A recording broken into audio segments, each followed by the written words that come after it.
विठ्ठल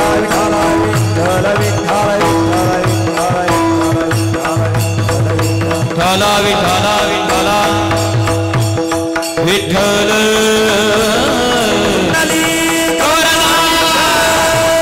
विठ्ठल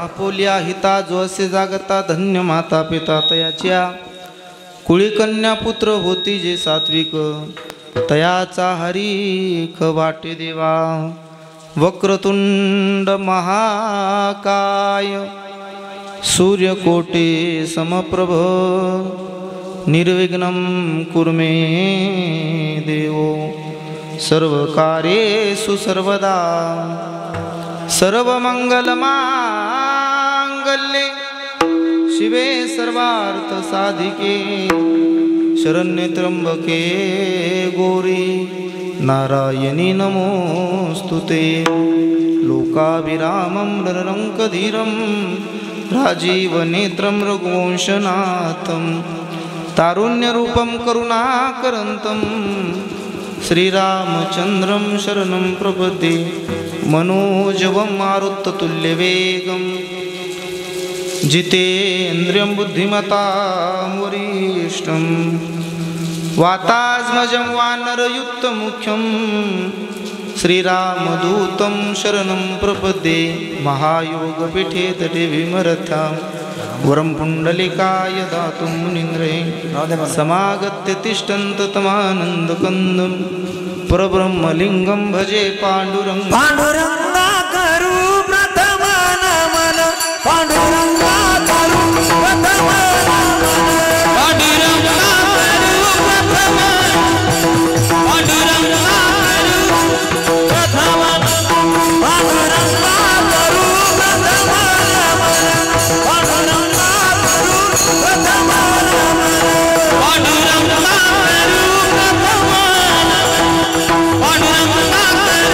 प्रथम दुसरे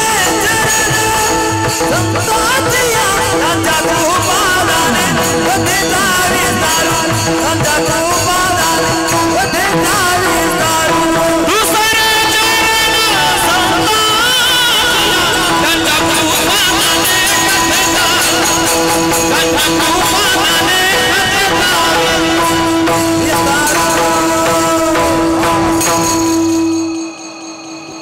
पांडुरंगा करू प्रथम मन दुसरे चरण संताच्या त्यांच्या कृपादाने कथेचा विस्तारू बाबाजी सद्गुरुदास तुका ओम नमो ज्ञानेश्वरा करुणा करा दयाळ तुमचा अनुग्रह लादलो पावन झालो चराचरी संपाद्य ज्ञानंच विदाय भक्ती मिलोकितोयेन समाधी राजा वैराग्यवंतं सुविचारयुक्तं नमामि जोगं श्री सागुरुन्तं नमो सद्गुरु तुकया ज्ञानदीपा नमो सद्गुरु सच्चिदानंदरूपा नमो सद्गुरु भक्त कल्याणमूर्ती नमो सद्गुरु भास्करा पूर्ण कीर्ती सेवे लागी सेवक झालो तुमच्या लागलो निज चरणा अहो स्वामी तुकया देवा यावरी न करावा अभेरू 16व्या शतकात एक तारा चमकला जिजाऊच्या पोटी राजा शिवबा जन्मला घडविले स्वराज जेने सुखावली प्रजा परस्त्री माते समानच होता आमुचा राजा थेंब थेंब रक्ताची आठवण येते आम्हाला कधी विसरणार नाही राजे वंदन तुम्हा करण्याला छत्रपती शिवाजी महाराज की जय। आई महाराज विराज आई महाराज विराज आई महाराज विराज आई हनुमंत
आपोल्या हिता जो असे जागता धन्य माता पिता तयाचिया कुळी कन्या पुत्र होती जे सात्विक तयाचा हरीख वाटे देवा.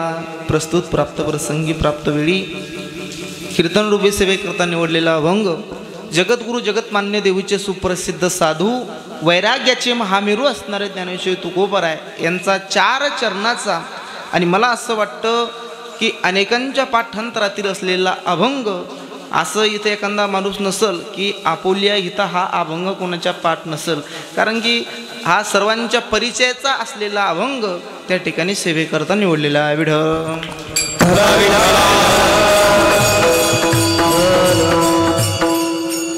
या अभंगामध्ये श्रीमंत श्री जगद्गुरु तुकोबराय सांगताय की आपोल्या हिता जो असे जागता धन्य माता पिता तयाच्या. म्हटले जो हिताच्या ठिकाणी जागा आहे आणि हिताच्या ठिकाणी जागा असणाऱ्यांच्या मायबापाला तुकोबराय काय करतात तर धन्यता देतात. धन्य माता पिता तयाच्या. म्हटले ज्यांनी स्वतःचं हित साधलं त्याला तुकोबराय धन्यता देत नाहीये. मग कोणाला धन्यता देतात? त्याला ज्यांनी जन्म दिला असे मायबाप, ते मायबापाला तुकोबराय काय करतात धन्यता देतात. बरं एक साधक त्या ठिकाणी तुकोबरायांना सांगू लागला तुकोबराय त्यांच्या मायबापाला धन्यता मिळते ज्यांनी हित साधलं त्याच्या. पण हे जे सात्विक त्या ठिकाणी जे मुलं असतात अशा मुलांचा जन्म होतो कुठं? जगद्गुरु तुकोबराय सांगू लागले अशा मुलांचा जन्म सात्विक कुळामध्ये होत असतो. म्हणून कुळी कन्या पुत्र होती जे सात्विक तयाचा हरीख वाटे देवा. म्हटले विठेवरच्या मालकाला त्यांचा हरीख होतो. मग का हो तुकोबराय आमच्या मनामध्ये अशी शंका आहे, असा प्रश्न आमच्या मनामध्ये आहे की नेमकं देवाला हरीक वाटण्यासारखं नेमकं ते मुलं करतात तरी काय काय करतात? हां तर जगद्गुरु तुकोबराय सांगताय म्हटले गीता भागवत करीती श्रवण. गीता भागवताचं श्रवण करतात. अजून काय करतात तर अखंड चिंतन विठोबाचे कुळी कन्या पुत्र होती जे सात्विक तयाचा हरीख वाटे देवा. एवढंच नाही तर जगद्गुरु तुकोबराय स्वतःचं मत त्या ठिकाणी शेवटच्या चरणामध्ये मांडताय की म्हटले ज्यांनी आपलं हित साधलं, थोडं लक्ष देऊन ऐका, ज्यांनी आपलं हित साधलं ज्यांच्या मायबापाला धन्यता मिळते, नवे नवे जे सात्विक मुलं आहेत ज्यांचा हरीक विठेवरच्या मालकाला होतो, जे गीता भागवताचं श्रवण करतात, जे अखंड त्या विठोबाचं नामचिंतन करतात, म्हटले आशांची जर मला माझ्या जीवनामध्ये सेवा घडली तर माझ्या दैवाला पारंवार राहणार नाही. तुका म्हणे मज घडू त्यांची सेवा परी माझ्या देवा पार नाही. साधा सोपा सरळ असा अभंगाचा अर्थ माझ्या बुद्धीप्रमाणे मांडण्याचा प्रयत्न केला. झाला आपलं कीर्तन. विठ्ठल विठ्ठल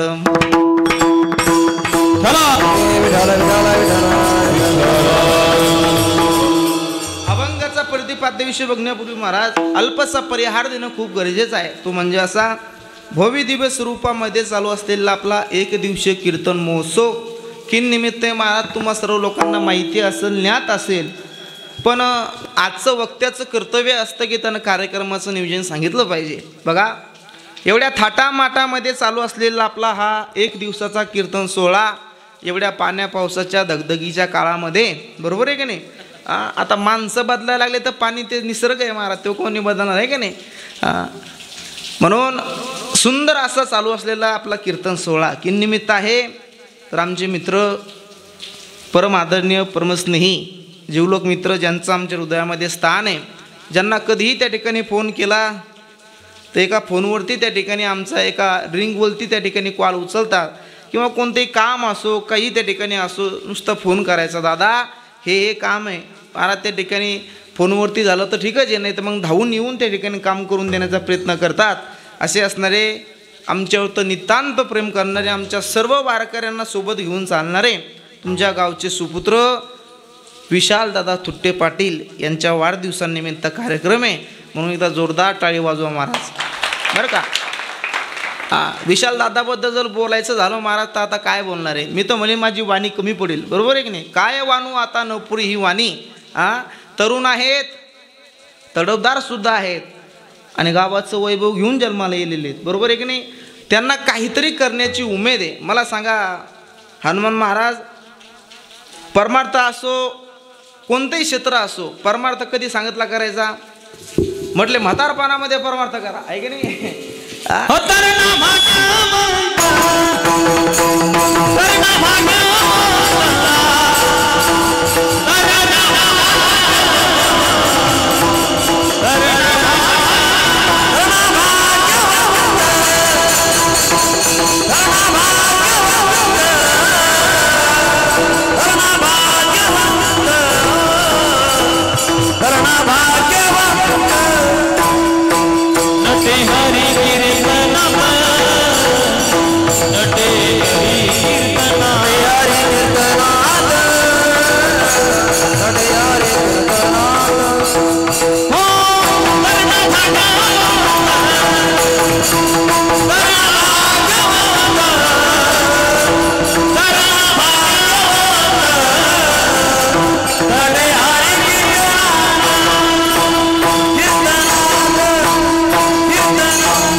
महाराज आमचे हनुमान दादानं तरणा भाग्यवंत नटे हरी कीर्तनात, याच्या पुढे जाऊन सांगायचं म्हटलं तर नाचू कीर्तनाचे रंगी, ज्ञान दीप लावू जगी. बघा, परमार्थ जर करायचा असेल महाराज तर तरुणपणामध्ये सांगितला, जर तुम्ही म्हातारपणामध्ये त्या ठिकाणी परमार्थामध्ये आले तर त्या ठिकाणी आवाज बसलेला असतो, चालल्या जात नाही, लांबचा प्रवास सहन होत नाही. मग त्या ठिकाणी लोक म्हणतात, बाबा तुम्ही काकडा करा. काय करा?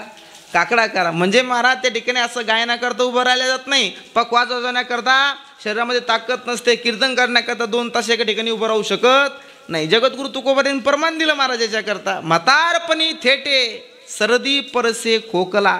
म्हटले काय तर जुन्या ज्या वेळेला म्हातारपण येतं त्यावेळेला हे सर्व त्या ठिकाणी दुःख माग लागत असतं. मग परमार्थ जर असेल तर तरुण पोरायचं आहे, बरोबर आहे की नाही? म्हातारा माणूस नाचन का महाराज तरुण पोरासारखं नाही नाचू शकत. म्हणून परमार्थ करत असताना तरुण त्या ठिकाणी परमार्थ तरुणपणामध्ये परमार्थ सोडा महाराज, दुसरं कोणतेही क्षेत्र धरा नो, शैक्षणिक क्षेत्र धरा. एखादा मास्तर असला 60 वर्ष झाले की काय म्हणतात, बाबा तू आता बंद करतो, बस झालं, तू आता उलटे पुस्तकं धरायला लागला, आहे की नाही? तू एखाद्या लेकराचं भविष्य त्या ठिकाणी बर्बाद करशील. 60 वर्ष झाले की त्याची नोकरी संपली महाराज. मग तसं प्रत्येक क्षेत्रामध्ये हा तरुण पाहिजे, तसं राजकीय क्षेत्रामध्ये सुद्धा तरुणांची गरज आहे. आणि ते मी तरी त्या ठिकाणी बोलेल की तरुण कसे पाहिजे तर आमच्या विशाल दादासारखे पाहिजे. विठ्ठल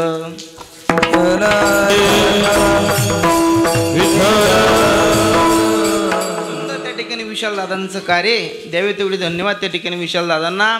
आमच्या सर्व वारकऱ्यांच्या त्या ठिकाणी वतीनं मी त्या ठिकाणी विशाल दादांना वाढदिवसाच्या खूप खूप शुभेच्छा देतो. आणि त्यांच्या हातून अशीच परमार्थाची सेवा, राजकीय सेवा, त्या ठिकाणी गोरगरिबांची सेवा पांडुरंग परमात्मा करून घेऊ, हीच त्या ठिकाणी ज्ञानोबा तुकोबारायांची मी प्रार्थना करतो. जास्त वेळ तुमचा घेणार नाही, 1 तास आपल्याला कीर्तन करायचं आहे. 1 तास उरला खटवांग रायासी. बघा, म्हणून त्या ठिकाणी जास्त वेळ कीर्तन करायचं नाही महाराज. या कार्यक्रमाला आज गुणीजन उपस्थित, त्या ठिकाणी गुणीजन मंडळी त्या ठिकाणी यांची उपस्थिती लाभली, हे त्या ठिकाणी फार महात्म्य महाराज, बरोबर आहे की नाही? श्याम महाराज झाले, आमचे संतोष दादा आहेत पिंपळवाडीचे, त्यांचंही सुद्धा सुंदर कार्य त्या ठिकाणी आहे. हे सर्व मंडळी महाराज हे जे इथं त्या ठिकाणी येत आहे, कशा करता येत आहे? काहीतरी विशाल दादाचं प्रेम आहे. आमचे हनुमान महाराज असतील, काय महाराज आवाज आहे त्या ठिकाणी, चिखली परिसराचं वैभव आहे, बरोबर आहे की नाही? काय आवाज आहे त्या ठिकाणी, देव एखाद्याला देणगी देतो महाराज तर ते खूपच देऊन टाकतो. खूप सुंदर आवाज असणारे आमचे हनुमान दादा आहे, आमचे रामेश्वर दादा नेवरे, आमचे श्याम महाराज त्या ठिकाणी सुंदर पाक वाजवतात. कोणताही महाराज सांगा महाराज, कोणताही हाय त्या ठिकाणी, लहान महाराज सांगा, मोठा सांगा, म्हणजे शरीरानं नाही बरं. मग त्या ठिकाणी हाय क्वालिटीचा, कमी क्वालिटीचा कोणताही महाराज असो, इंदुरीकर महाराज जर बोलवायचं म्हणलं तर श्याम महाराज फोन करायचा, श्याम महाराज इंदुरके महाराज तारीख पाहिजे हो, एका मिनिटात तारीख भेटते महाराज. एवढे लंबाले हात येते कोणाचे, श्याम महाराज आहे. सर्व गुणीजन मंडळी महाराज बरं का, एक एका होणी बळी रे. आणि हे त्या ठिकाणी पैसे देऊन येत नाही, पैसे देऊन येत नाही महाराज. रोज लोक फोन करत होते, रोज 4 महिने उन्हाळ्यामध्ये 4 महिने रोज एक बाई फोन करायची. श्याम महाराज बरोबर आहे की नाही? उन्हाळ्यामध्ये 4 महिने रोज एक बाई फोन करायची, काय म्हणायची, रस प्यायला ये म्हणलं माय. हा पण आम्ही काही गेलो नाही, गेले रामेश्वर दादा नाही गेलो महाराज आम्ही. पण इथं येण्याचं कारण एवढंच, एवढ्या पाण्या पावसामध्ये, ते म्हणजे फक्त विशाल दादाचं प्रेम आहे. म्हणून सर्वांच्या चरणी माझा माथा ठेवतो, सर्वांना धन्यवाद देतो. आमची साऊंड त्या ठिकाणी पिंपळवाडीची, त्यांना सुद्धा धन्यवाद देतो. सर्व टाळकरी महाराज त्या ठिकाणी पिंपळवाडीचे, आमचे शूटिंगवाले दादा, त्यांचे सुंदर चॅनल आहे, त्यांना सुद्धा धन्यवाद देतो. तुम्हा सर्वांच्या चरणी माझा माथा ठेवतो आणि कुठलाही वेळ न घेता अभंगाला सुरुवात करतो. विठ्ठल विठ्ठल विठ्ठल विठ्ठल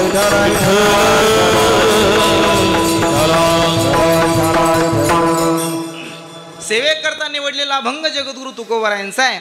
या अभंगामध्ये श्रीमंत श्री जगद्गुरु तुकोबाराय सांगताय की आपोलिये हिता जो असे जागता आणि धन्य माता पिता तयाची. म्हटले जो आपल्या हिताच्या ठिकाणी जागा आहे, हिताच्या ठिकाणी जागा असणाऱ्यांच्या मायबापांना तुकोबाराय काय करतात तर धन्यता देतात, धन्य माता पिता तयाची. मग महाराज आमच्या सर्वसामान्य लोकांच्या मनामध्ये एक पडलेला प्रश्न आहे.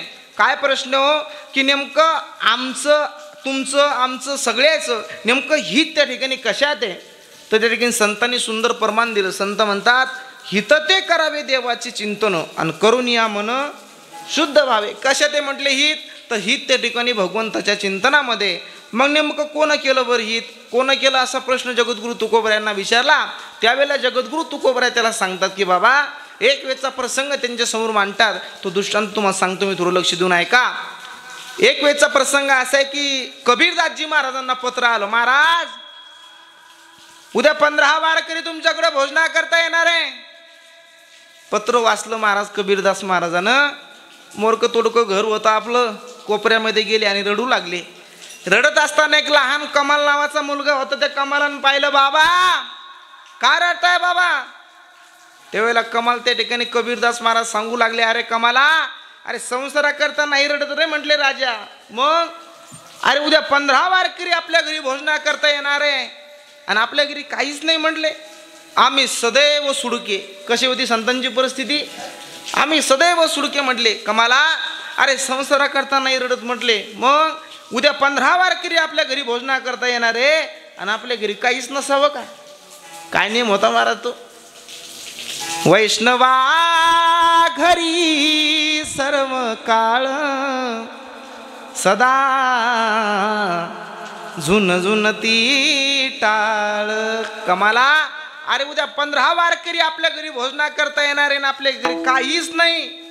तो कमाल महाराज लहान होता पण आपल्या बापाला उपदेश करू लागला, बाबा अहो एक काम करा ना, आपल्या गावामध्ये वाण्याचं दुकान आहे, त्याच्याकडे जाऊ म्हटले, आपण त्यांच्या पाया पडू, आमच्या घरी संत येणार आहे, त्यांना जीव घालायचं आहे, काहीतरी आम्हाला धान्य द्या. त्यावेळेला कबीरदासजी महाराज सांगू लागले, कमाला तू वाणी दादा देणार नाही म्हटले. गड्या मी गेलो होतो त्याच्याकडं पण तू देणार नाही. मग म्हटले बाबा काहीच ताण घेऊ नका म्हणे, चोरी करू म्हणे. काय करू, तुम्ही बोलत नाही का, काय करू, चोरी करू म्हटले. ठरलं महाराज. कबीरदासजी महाराजांनी कमाल त्या वाण्याच्या दुकानामध्ये गेले, सगळं धान्य कबीरदास महाराजांना थैलीमध्ये भरलं आणि निघाले महाराज. घराच्या बाहेर त्या ठिकाणी दुकानाच्या बाहेर कबीरदासजी महाराज आलेले आणि कमालाचं मुंडकं खिडकीतून बाहेर निघालेलं होतं. आणि तो कमाल आपल्या बापाला सांगू लागला, बाबा ओ बाबा दारामध्ये जी तलवार आहे बाबा, ती तलवार काढा बाबा आणि माझं मस्त कापा. का हो, कारण हे धड जर का बाबा इकडे राहिलं ना तर या वाण्याला ओळखू येणार नाही कोणी म्हणून. आणि जर या वाण्यानं ओळखलं बाबा उद्या तर गावामध्ये दांगडू होईल, चर्चा होईल, की कबीरदास महाराजानं आणि कबीरदास महाराजाच्या मुलानं म्हणजे कोण कमालानं धान्य चोरून नेलंय आणि त्या ठिकाणी वारकऱ्यांना जीव घालणारे. ऐका हो बाबा, जर ही बातमी वारकऱ्याच्या कानावर पडली ना बाबा तर वारकरी आपल्या घरी जेवणार नाही बाबा. मग एक काम करा बाबा, तलवार काढा बाबा आणि माझं मस्तक कापा. ऐका, अरे सेकंदाचाही विचार केला नाही रे कबीरदास महाराजानं, मस्तक कापलं महाराज. कोणाचं बोला, वैभव महाराजाचं कमालाचं कापलं महाराज. संतांनी सुंदर प्रमाण दिलं. संत म्हणतात, संताची पायी खर्चावे शरीर, सांगतो कबीर कमलासे. संताच्या पायी खर्चावे शरीर आणि सांगतो कबीर कमलासे. पण आमच्या नामदेवरायला काही लोकांनी प्रश्न विचारला, नामदेवराय अहो काय म्हणाल तुम्ही या स्थितीला? त्यावेळेला नामदेवरायचं उत्तर आलं. नामदेवराय म्हणतात, नामा म्हणे त्याचा जन्म सफल झाला आणि वंश उद्धरीला कबीराचा. हनुमान महाराज संतांकरता त्या कमालान देह सोडला पण मागणे आला. जगद्गुरु तुको बराय त्या ठिकाणी विचारण्यात आलं, तुको बराय अहो कमालानं संतांना भोजन घालून आपलं त्या ठिकाणी हित केलं, मग त्या कमालाला त्या ठिकाणी धन्यवाद मिळेल का? कमालाला धन्यता मिळेल का?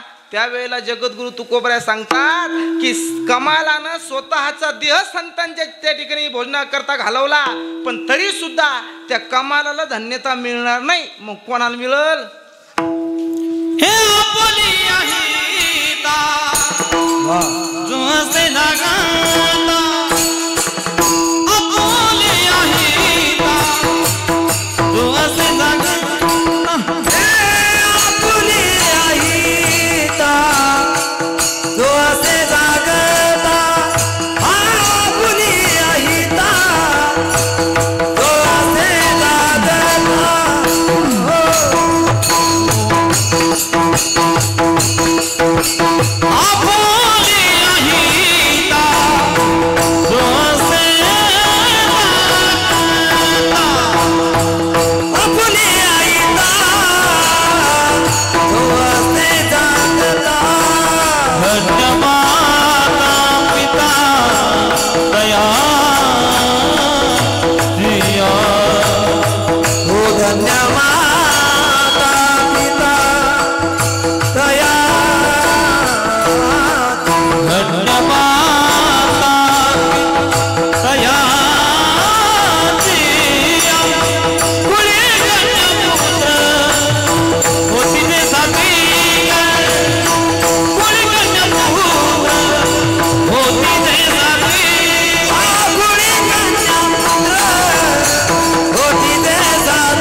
तुम्ही जेवण करून आले ना सगळेजण?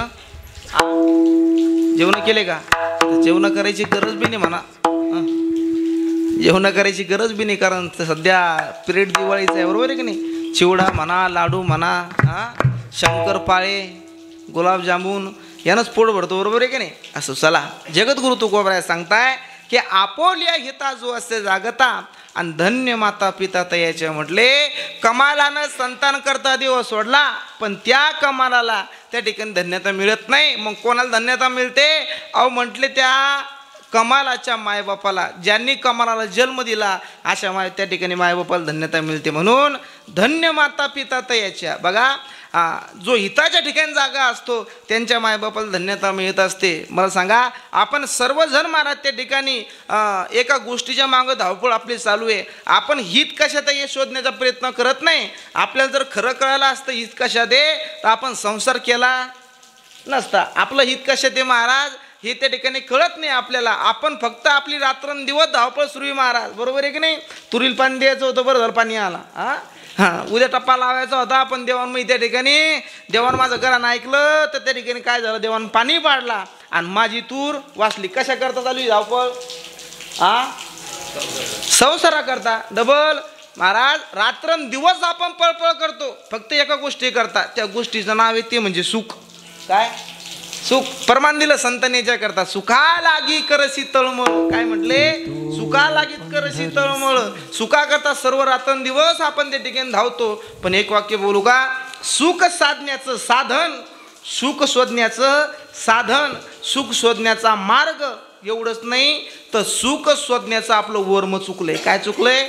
वर्म चुकलो महाराज. वर्म कळलं पाहिजे. चुकलिया वर्म फेरा पडे. ज्या ते आपण जन्म मरणाचं दुःख भोगू राहिलो. कोणतं? उपजे ते नासे नाशिले ते पुनरपी दिसे, जे घटिका यंत्र जैसे परभ्रमी गा. आणि ही जी परंपरा सांगितली कुठली सांगितली? आजा मेला पंजा मेला बाप म्हसना गेला रे, आणि देखत देखत नातू पंतू तोही तैसा झाला रे. रात्रंदिवस आपली मरमर सुरू आहे, रात्रंदिवस आपली पळपळ सुरू आहे महाराज. कशा करता? सुखा सुखाची आशा जन्म गेला, क्षणमुक्ती यत्न नाही गेला, जना एक मुक्ती यत्न नाही गेला. हिंडताली जातीन पावला, हिंडताली जातीन पावला, मायावी जीवनाचा जीव मला, माझे स्वहित नेते गो.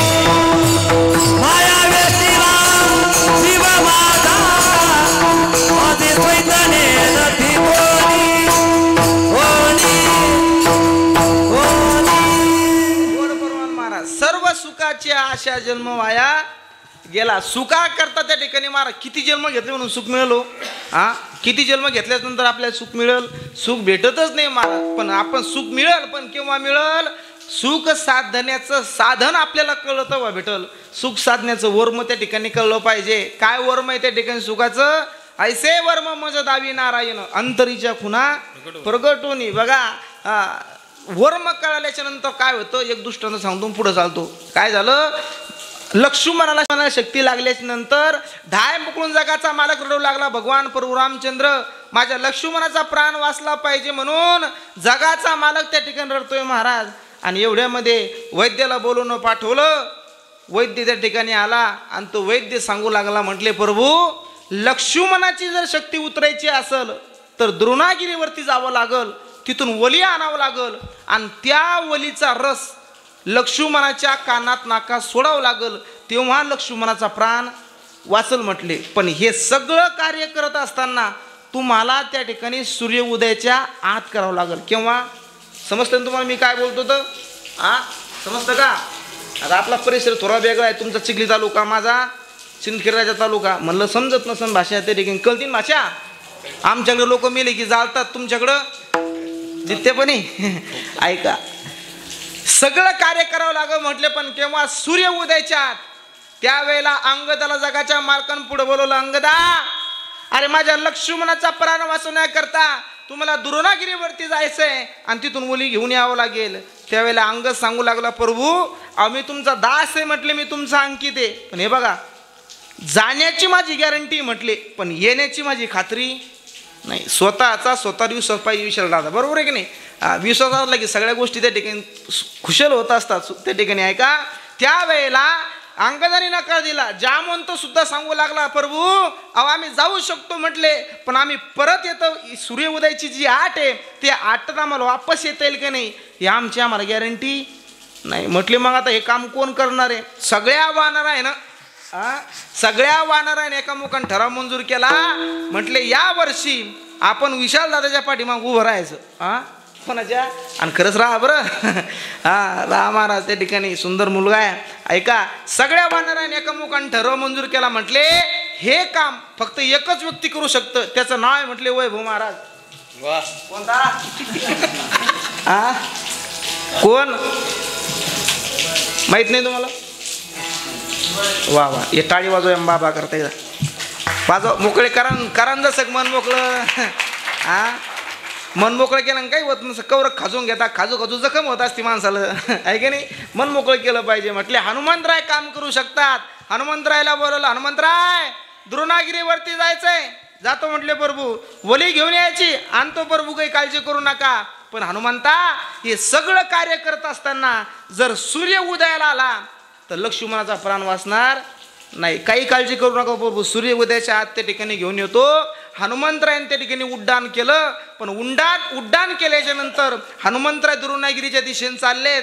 पण जात असताना हनुमंतरायच्या लक्षात आलं, म्हटले आहे आपण चाललो खरी, पण जात असताना आपल्याला पिंपळवाडीहून भरोश्यापर्यंत यायला मधात देळगो उभी लागतं.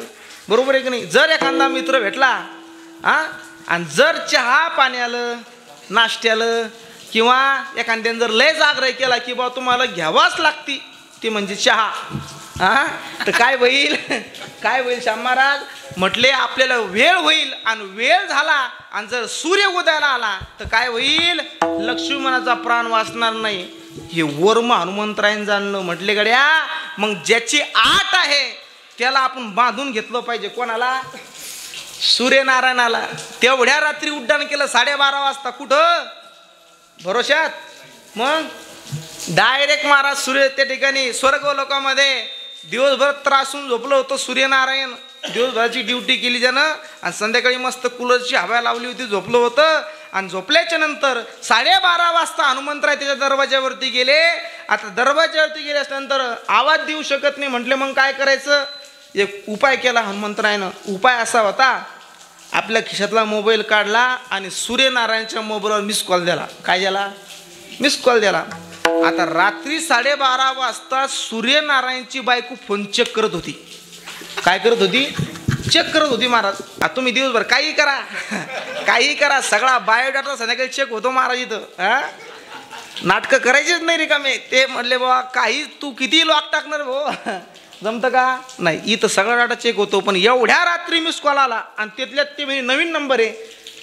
नेमका इथल्या रातच्या म्हणे कोणतीला काम पडला असं माझ्या नवऱ्या संग. सूर्यनारायणची बायको म्हणू लागली. रिटर्न फोन लावला आणि जसा फोन लावला तसा हनुमंतरायनं फोन उचलला आणि पुढून आवाज आला, श्रीराम जय राम जय जय राम. कोण म्हटले आपण? म्हणले हनुमंतराय. हनुमंतराय म्हटल्याच्या नंतर सूर्यनारायणची बायको अशी तर कापायला लागली महाराज. का? कारण ती म्हणी हनुमंतराय म्हणजे माझ्या मालकाचा काळ आहे म्हणे. कोण आहे? काळ आहे. मालकाला उठवला. म्हटले काय गार झोपा घ्यायला लागली, उठा पटकन. ते म्हणे काय झालं? तुमचा काळ दारामध्ये उभा आहे. ते म्हणे कोण आहे? म्हणे हनुमंतराय ना.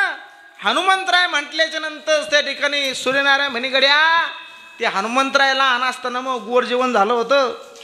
हनुमंतराय लहान होती तेव्हा माझं गोड जेवण झालं म्हणे. पण इंद्राची माझ्यावर कृपा झाली आणि तेव्हा माझा प्राण वाचला. पण आता हनुमंतराय येणं म्हणजे माझं गोड जेवण आणि वर्ष श्राद्ध एकाच दिवशी घालणं म्हणे. कोण सांगू लागलं? सूर्यनारायण. म्हटले काय म्हणणं आहे त्यांचं? म्हणे काही म्हणणं नाही, फक्त दारू उघडा म्हणणं आहे. पण सूर्यनारायण शहाणे होते श्याम महाराज. शहाणे माणसं भांडणं लागली की ते पुढं जात नाहीत, बायकुलं पुढं करतात. बरोबर आहे की नाही? ते म्हटले दार मी उघडणार नाही, दार तो उघडायचं. मग आता हनुमंतराय संत होते. सूर्यनारायणच्या बायकून दार उघडलं आणि जसं दार उघडलं तसं चरणावती नतमस्तक झाल्या. श्री संताची माता चरणावरी साष्टांग हे करी दंडवत. आणि हनुमंतरायनं आशीर्वाद द्यावा, अष्टपुत्र सौभाग्यवती भव. आता त्या ठिकाणी सूर्यनारायणच्या जीवात जीव आला. म्हटले गड्या आत लेकरू हुस्तर तरी काही मरण. हनुमंतरायनं आशीर्वाद दिला होता ना. काय म्हणणं आहे? म्हटले घरामध्ये बोलवलं, बसण्याकरता घुंगडी टाकली, चहा पाणी झाला. म्हटले हनुमंतराय एवढ्या रात्री अपरात्री कसं काय येणं केलं? म्हटले काही नाही म्हणे, लक्ष्मणाला शक्ती लागली आणि मी द्रोणागिरीवर बली आणण्याकरता चाललोय. पण जात असताना जर कुठं सप्ताह चालू असला, कीर्तन भजन चालू असलं, त्या ठिकाणी मिरची भाजीची पंगत असली तर मला पुढे जाता येणार नाही. आग्रह केला कोण तर त्या ठिकाणी जेवावं लागल. म्हटले मग आणि जर सूर्य उदयाला आला तर लक्ष्मणाचा प्राण वाचणार नाही. म्हटले मग तुमचं म्हणणं काय म्हटले, मला नेमकं करायचं काय ते सांगा ना. ते म्हणजे तुम्ही काहीच करायचं नाही. एकनाथ शिंदे साहेबाचा बी जर फोन आला तर फुटायचं नाही. तुम्हाला तिकीट फिक्स आहे, तुम्ही ताण घेऊ नका बरं का. फुटायचं नाही म्हटले. कोणाचा फोन येऊ द्या, कोणी म्हटले मी 30 लाख रुपये पॅकेज देतो, नांदीच लागायचं नाही आपलं फिक्स आहे ना, कशाला नांदी लागायचं म्हटले. बरं मग म्हटले सूर्यनारायण सांगू लागले, म्हटले हनुमंतराय जोपर्यंत तुमचा फोन मला येत नाही तोपर्यंत मी उठतच नाही म्हटले. मग कोण म्हणे, सूर्यनारायण. ऐका सिद्धांत, त्या ठिकाणी दुष्टांतावर लक्ष देऊ नका, सिद्धांत ऐका. हनुमंतराय त्या ठिकाणी दुर्णगिरीवर गेले, ओली आणली, लक्ष्मणाचा प्राण वाचला. लक्ष्मणाचा जर प्राण वाचला असेल तर याला एकमेव कारण आहे महाराज, ते म्हणजे काय, हनुमंतरायनं वर्म जाणलं. कोणतं वर्म होतं, ते म्हणजे सूर्यनारायण त्या ठिकाणी सूर्य उदयाचं, त्या सूर्यनारायणाला बांधून घेतलं, हे वर्म हनुमंतरायण जाणलं. तेव्हा लक्ष्मणाची शक्ती उतरली. आपण सर्वजण सुखाच्या पाठीमागं धावपळ करतो महाराज, पण आपलं सुख साधण्याचं साधन चुकतंय. आपलं काय होतं, वर्म चुकतंय. वर्म त्या ठिकाणी कळलं पाहिजे. एक वाक्याच्या पुढे जाऊन बोलू का, आपण सर्वजण धावपळ करू राहिलो महाराज, कशा करता, फक्त संसारा करता, परमार्थ आपण करत नाही महाराज. साई असे करेशी परपंच दिनदशी, ज्ञानोबराय म्हटले. हरिशिना भजशी कोण्या गुणे. आपल्याला सगळं त्या ठिकाणी असं वाटतंय संसारामध्ये की सगळे माझे आहेत, लेकरं बायको पोरं त्या ठिकाणी नातेवाईक सगळे कोणाचे आहेत, माझे. कोणाला वाटतं, आपल्याला वाटतं महाराज. एक गजेंद्र होता, भागवतामध्ये कथा आहे, तो गजेंद्र त्या ठिकाणी असाच आपल्यापणाच्या मोहपाशात अडकलेला होता. त्याला वाटायचं बायको माझी आहे, लेकरं बाळ माझे, हे सगळं जण माझे आहेत, मायबाप माझे. पण शेवटी त्याच्या कुणी कामी आलं नाही. एकदा ज्ञानोबरायाचं प्रवचन चालू होतं, आणि ज्ञानोबरायचं प्रवचन चालू असताना ज्ञानोबराय प्रवचनामध्ये सहज बोलले महाराज. ज्ञानोबराय म्हणे, कौनाचे मायबाप कौनाचे गणगोत, मुर्गा जलावत जाईल लया. ज्ञानोबराय प्रवचनामध्ये बोलले, आणि एक साधक त्या ठिकाणी ऐकत होता. तो साधक उभा राहायला म्हटले, ज्ञानोबराय तुमचं म्हणणं खोटं आहे म्हटले. ते म्हटले काय, तुम्ही म्हणताय म्हटले त्या ठिकाणी की कवनाचे मायबाप कवनाचे गुण गोत, खोटं आहे म्हटले तुमचं म्हणणं. ते म्हणजे कसं काय, ज्ञानोबराय तुम्हीच म्हणता ना, लेकुराचे जाणे माऊलीचे आईसी कळवळ्याची करी लाभाविल, तुम्हीच म्हटले. एवढंच नाही तर पोटी भारावा आहे त्याचे सर्व स्वस्त आहे. ज्ञानोबराय तुम्हीच म्हणता त्या ठिकाणी की या जगाच्या पाठीवर जर प्रेम कोण करत असेल तर ते मायबाप आहेत, आणि तुम्हीच म्हणावं का कवनाचे मायबाप आणि कवनाचे गणगोत. त्यावेळेला ज्ञानोबराय त्याला सांगू लागले, म्हटले बाबा अरे मायबाप जर असतील तर फक्त सेवा करण्यापुरते, पण हे मायबाप अंतकाळाच्या जबड्यातून म्हणजे दुःखाच्या जबड्यातून तुला सोडवतील याची गॅरंटी. ते म्हटलं तुमचं म्हणणं खोटं आहे, मी घरी गेल्याशिवाय माझी बायको जेवत नाही म्हणले. खरं सांगतो तुम्हाला, मी घरी गेल्याशिवाय श्याम महाराज, मी घरी गेल्याशिवाय माझी बायको जेवत नाही. मी घरी गेल्याशिवाय माझा बाप जेवत नाही. मी घरी गेल्याशिवाय हनुमान महाराज माझी माय अन्नाचा कण सुद्धा त्या ठिकाणी खात नाही. आणि तुम्ही म्हणता की मायबाप त्या ठिकाणी खोटे. ते म्हणे बाबा मायबाप फक्त त्या ठिकाणी सेवा करण्यापुरते ज्ञानोबराय सांगत होते, पण त्या साधकाला काही विश्वास पडत नव्हता. त्यावेळेला ज्ञानोबराय म्हटले तुला बघायचं का, एक काम कर म्हटले. 3 दिवस त्याला आपल्याजवळ ठेवून घेतलं. थोडं लक्ष देऊन ऐका. 3 दिवस त्या साधकाला आपल्याजवळ ठेवून घेतलं आणि त्याला एक अशी विद्या शिकवली की या शरीरातला ध्यानू नावाचा प्राण बाजूला काढून ठेवून या शरीरावर केलेली प्रतिक्रिया पाहता येणं. अशी 3 दिवसामध्ये विद्या शिकवली. आणि 4थ्या दिवशी ज्ञानोबराय त्याला म्हटले बाबा घरी जाय. घरी गेल्याच्या नंतर रात्री झोपल्याच्या नंतर रातच्या 12 वाजता झोपेतून जागा हो आणि त्या ठिकाणी बायकोला उठव आणि बायकोला सांग, ऐका इकडे पहा, जाऊ दे काही लक्ष देऊ नका, इकडे माझ्याकडे पहा. रातच्या 12 वाजता झोपेतून उठ म्हटले आणि बायकोला उठव आणि बायकोला काय म्हण, हे बघ माझ्या डाव्या साईडला छातीत दुखू राहिलं. काय म्हणायचं, आता घरी गेल्यावर का बाई काय करा, आता काकू येईल की तर नाही म्हणा माझ्या डाव्या साईडला दुखू राहिलं. आणि जर दवाखान्यात चला म्हटले तर जाऊ नको म्हटले, जाऊ नको दवाखान्यात, ठीक आहे म्हटले. आणि 6 वाजता या शरीरातला ध्यानू नावाचा प्राण बाजूला काढ आणि 7 वाजता मी येतो म्हटले. असं कोण म्हणे, कोण ओ भरोसा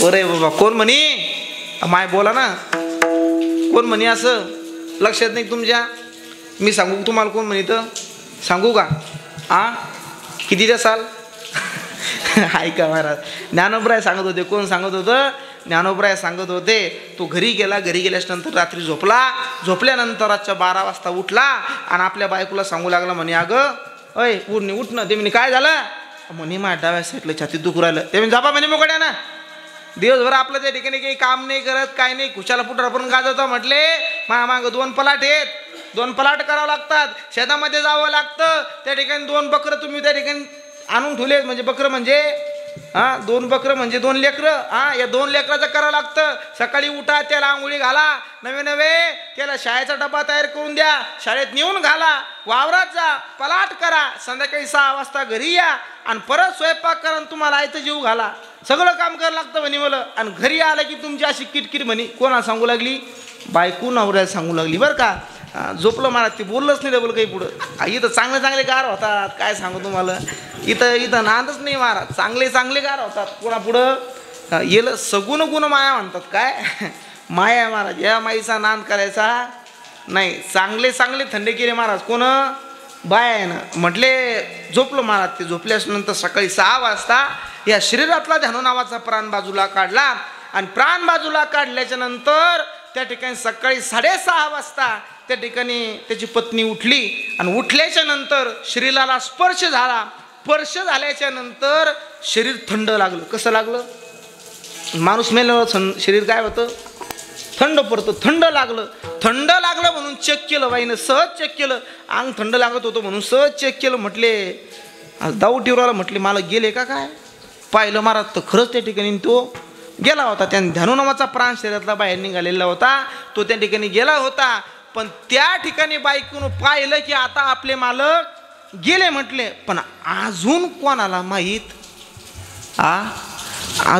माहीत नाही आता म्हटले कालचा होता सोमवार आणि आजची परत एकादश म्हटले 2 दिवस उपाशी राहावं लागेल आणि यांची थोरली बहीण पुण्याला आहे म्हणे कुठं पुण्याला आणि तिला जर आता फोन केला तर तिला यायला किमान संध्याकाळचे 8-9 वाजल कोणाला त्या बहिणीला नंतर 10 वाजता माती होईल आणि 12-12:30 जेवणं होतील म्हटले एक काम करू कोणालाच माहीत नाही बाईनं हरूच त्या ठिकाणी गॅस पेटवला आलू टाकून खिचडी केली काय केलं खिचडी केली आणि त्या प्रेताकडं पाहून अशी बघून खात होती कोण बायको नवरा पाहत होता ध्यानू नावाचा प्राण पाहत होता ते म्हणे गड्या मी तर तुला माझी आरची समजत होतो म्हणे कोण आरची विसरले का काय तुम्ही परशाची आरची सैराट पिक्चर होय ओ सैराट आहे ना ध्यानात पण तू तर चंद्रमुखी निघाली म्हटले गड्या मग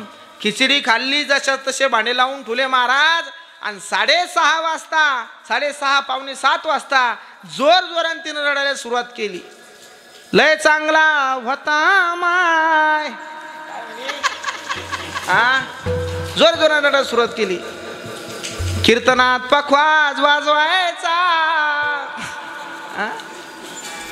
असं कोणतं गाव सोडलं नाही माय म्हणे उद्या नागपूरला पखवाज वाजवायला जायचं होतं बाई काय गेली महाराज पुढं जायचं होतं चालले पण उद्या नागपूरला जोराने रडायला लागली माय जागी झाली बाप जागी झाला सगळे त्या ठिकाणी घरातले जागी झाले सगळे रडत होते आणि एवढ्यात त्या ठिकाणी एक गावातले सगळं गाव गोळा व्हायला लागलं आणि एक आजी समोर आली आता गावामध्ये प्रत्येक त्या ठिकाणी एखादी आजी असती हिचं रडणं चालू होतं आता मी कोणाच्या भरोशावर जीवन जगायचं आता मला कोण राहिलं मग मालक त्या ठिकाणी येऊन गेले ते म्हणे अगं रडू नको म्हातारी पुढं आली म्हणे हे भाऊ बाई रडत नसतात आता लेकराकडे पाय ना म्हणे आता तू जर अशी करायला लागली तर लेकराकडे कोणाकडे पाहून जीवन जगायचं म्हटलं काय झालं सगळं तोंडाने सांग काय म्हणे तोंडाने सांग आणि मग ही सांगू लागली म्हणे आत्या काय सांगा म्हटले तुम्हाला म्हणे सांग ना काय झालं म्हटले 4-4 महिने म्हटले महाराज लोकांचं सीझन असतं त्या ठिकाणी हनुमान महाराज वैभव महाराज नेवरे दादा हे सगळे संघ होते म्हटले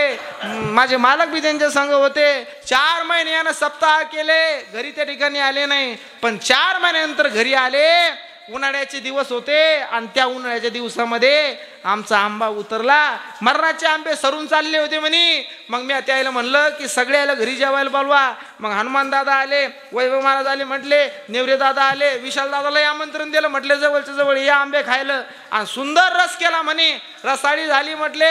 आणि सगळे जेवण झाले आणि 8-8:30चा टाइम असल आणि सगळेजण गप्पा करत बसले. आणि तेवढ्यामध्ये आमच्या घरातला लाईट गेला म्हणे. काय झालं? लाईट गेला. मग काय झालं म्हटले ना, पण त्या गावात लाईट पाहायला, पण गावात सगळ्या गावात लाईन होती, फक्त आमच्या घरात लाईन नव्हती. या ना सगळ्या दुकानात लाईट पाहायला, पण लाईट काही भेटला नाही. मग म्हणे काय सांगा म्हणे आता तुम्हाला, त्यानं मंदिरातला लाईट काढून आणला माय. सगळे रडत होते महाराज, बायको रडत होती, माय म्हणत होती देवान मला न्यायचं होतं, त्याला ठेवायचं होतं. देव का आंधळा झाला, देवाचे का डोळे फुटले, देव का तीर्थयात्रेला गेला. माय तसंच म्हणत होती, बाप तसंच म्हणत होता, सगळं गणगोत रडत होतं, बहीण रडत होती, भाऊ रडत होता. आणि 7 वाजता ज्ञानोबरायचं आगमन झालं. भिक्षाम देही मा.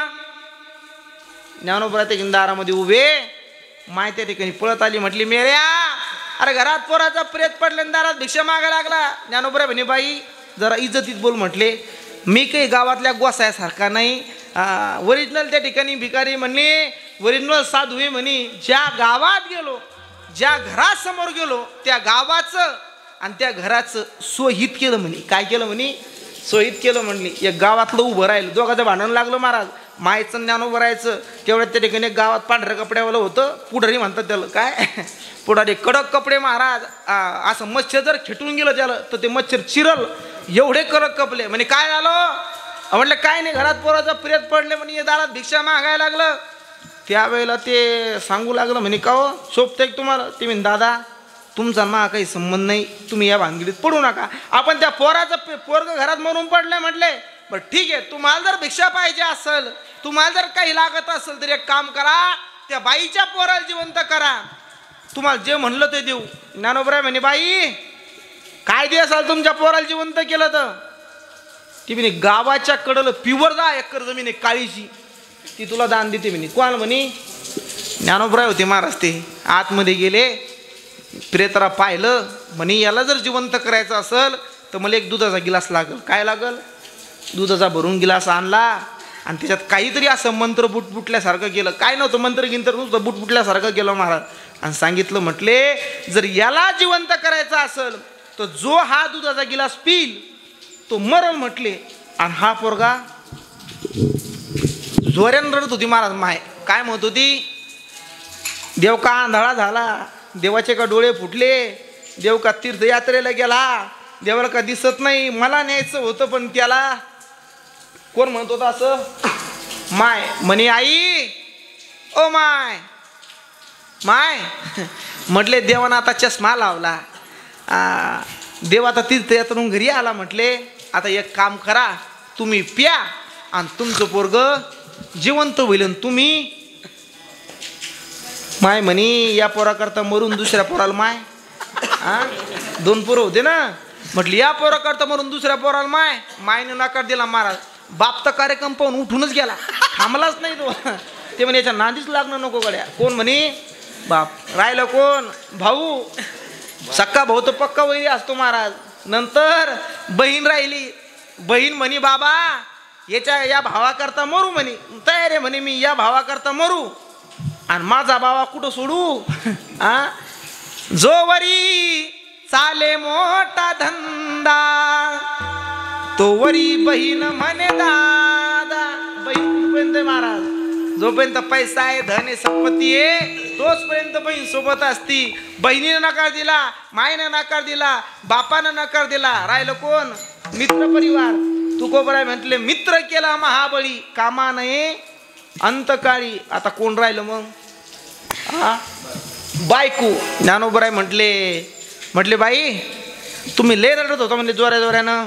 आता एक काम करा, तुम्ही घ्या, तुम्ही मरसाल आणि तुमचे मालक.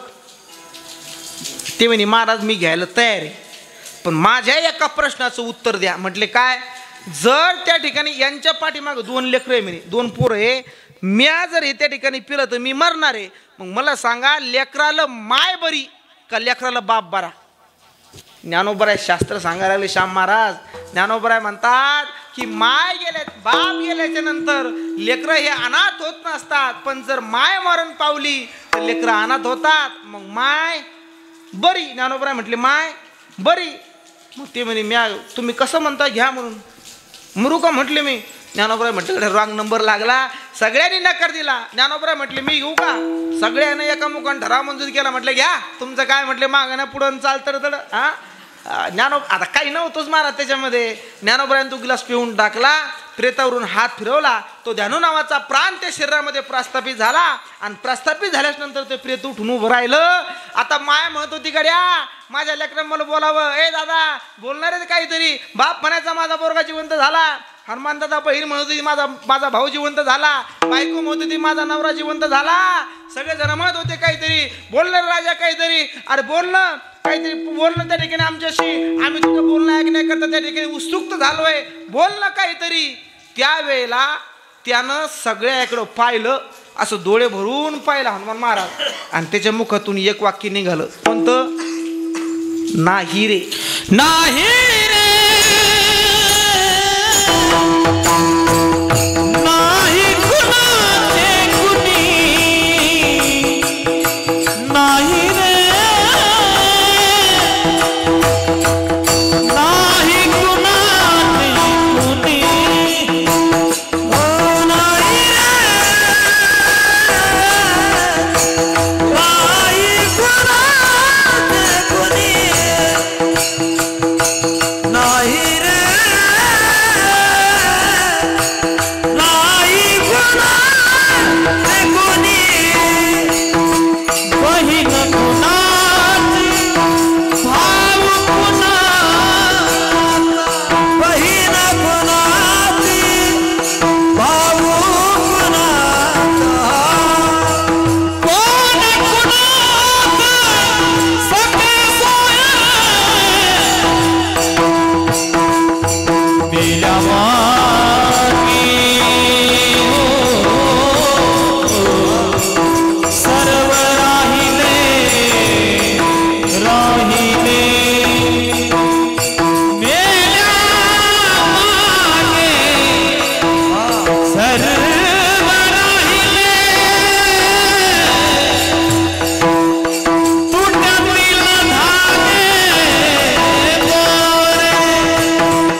त्यानं सगळ्याकडं पाहिलं महाराज. आणि पाहिल्याच्या नंतर त्याच्या मुखातून एक वाक्य निघालं. कोणतं? हनुमान दादानं गोड प्रमाण दिलं महाराज. नाही रे नाही कुणाचे कुणी. कोण कुणाचे सगळे सोय रे.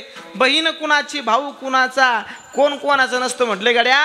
आणि त्यानं ज्ञानोबरायच्या चरणावर नतमस्तक झाला. म्हटले ज्ञानोबराय अहो जिथं तुम्ही तिथं मी म्हटले. दोघही जण घराच्या बाहेर आले. आणि बाहेर आल्याच्या नंतर बायकून असं धोत्राला धरलं. हा म्हटले मालक तुमचं गेल्यावर मग कसं होईल? ते म्हणे खिचडी खाताना कसं वाटलं? हा तेव्हा दुर्मय आठवण नाही आली की म्हटले ऐका गजेंद्र सुद्धा असाच आपल्यापणाच्या मोहपाशात अडकलेला होता. पण शेवटी एवढे बायकू हजारो बायका होत्या गजेंद्राला. गजेंद्र म्हणजे हत्ती नकराच्या याच्यात अडकलेला होता. हजारो बायका होत्या, हजारो पत्न्या होत्या, हजारो मुलं होती. पण कोणी सुटका करू शकलं नाही. शेवटी नारायणाचा धावा केला. नारायण प्रगट झाले आणि त्याला सोडवलं. महाराज आपण सर्वजण सुखाच्या पाठीमागं धावतोय पण सुख त्या ठिकाणी कुठे? महाराज म्हटले तरी तू जाय पंढरीसी एक वेळ मग तू अवघाचे सुखरूप होसी जन्मोजन्मीचे दुःख विसरसी. अरे जन्मोजन्मीचं दुःख विसरून जाऊन जर म्हटले तुला सुखाची प्राप्ती करायची असेल तर एक काम कर. तू कोबऱ्या म्हणतात मी सांगतो तसं कर. काय कर? आपुला तो एक देव करुनी घ्यावा तेने विना जीवा सुख नव्हे. तू जर त्या देवाला आपलंसं कर म्हटले राजा, त्या देवाला जर तू आपलंसं केलं तर त्या ठिकाणी तुला सुख मिळेल. अरे सुख एवढंच नाही, जर तू एकदा त्या देवाला आपलंसं केलं तर तो देव सुद्धा तुला आपलंसं करल. आणि तू त्या देवाला आपलंसं करून घेतलं की तुला घरच्या आईने त्या ठिकाणी तुला नाही मानलं तरी चालल. म्हटले गाव बी तुला त्या ठिकाणी म्हटलं की हा काही कामाचं नाही तरी चालल. गावानं नकार दिला, घरच्याने नकार दिला. अहो म्हटले तालुक्यानं तुझी इज्जत केली नाही, तालुक्यानं तुला मानलं नाही तरी चालल. म्हटले जिल्ह्यानं तुला मानलं नाही तरी चालल. म्हटले देशानं जर तुला नाही मानलं तरी चालल. या जगातल्या एकाही व्यक्तीनं तुला मानलं नाही, तुला स्वीकार केला नाही तर काही काळजी करू नको गड्या. तू त्या देवाला आपलंसं केलंय ना, मग त्या देवाला तू आपलंसं केल्याच्या नंतर तुझा हरिक या जगातल्या कोणालाच नाही झाला तर म्हटले तुझा हरिक विठेवरच्या मालकाला होईल. हे जगद्गुरु तुकोबरा आजच्या अभंगाच्या दूतीच्या होळी कन्या पुत्र होती दे होळी कन्या पुत्र होती दे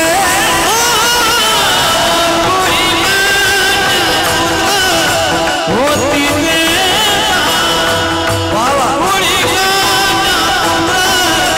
होती दे होळी कन्या पुत्र होती दे होळी कन्या पुत्र होती दे सात्विक होळी कन्या पुत्र होती दे होळी होती दे दयाचा हरिक पाते देवा दयाचा हरिक पाते देवा होळी कन्या पुत्र होती दे सात्विक होळी कन्या पुत्र होती दे सात्विक होळी कन्या पुत्र होती दे होळी कन्या पुत्र होती दे